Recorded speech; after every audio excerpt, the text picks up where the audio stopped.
Joining me today on NYSE Floor Talk here at Exchange in Miami Beach is David Dali. He is head of portfolio strategy at Matthews Asia. David, it's wonderful to have you here. Thanks for joining me. Thanks for having me back. It's great. Pleasure to have you back. So now, David, tell me, what investor outcome or problem are you talking about today? Well, you might remember that Matthews Asia is a specialist in emerging markets in Asia. And for 30 years, we've been managing concentrated, active portfolios in emerging markets for clients.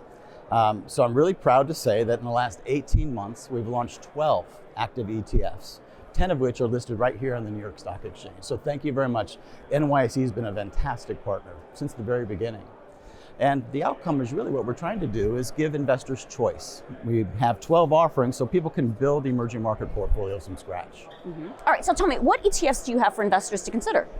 Well, emerging markets has been volatile. It's been a great place from time to time. And certainly today, I have a lot of interest in three primary. First is in emerging markets ex-China ETF, MEMX. Not that we don't like China. In fact, we're getting a lot of interest from investors in China today. But more importantly, through this ETF, investors can actually get more exposure to certain countries like India and Korea and Taiwan, Brazil and Mexico. And also, investors are able to dial up the amount of China that they want very specifically. Secondly, we like India. INDE is our new ETF.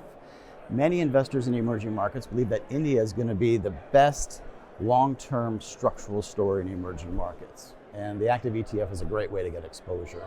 And lastly is Japan. Japan, as a strategist, I never really took much interest with low growth and low inflation for so many years. But today it's totally different. Japan is really enjoying a reflationary environment, and you have a very activist government looking to boost valuations of companies through buybacks and dividend payouts. And so we've launched JPAN, JPAN, for investors to get exposure. It's fantastic. So now, David, tell me, so where should investors go to learn more about these ETFs and your market insights? Easy. Always get a hold of us through MatthewsAsia.com. It's super easy. Okay, well, wonderful to talk with you, David. Thanks for joining me today. Thank you for having me.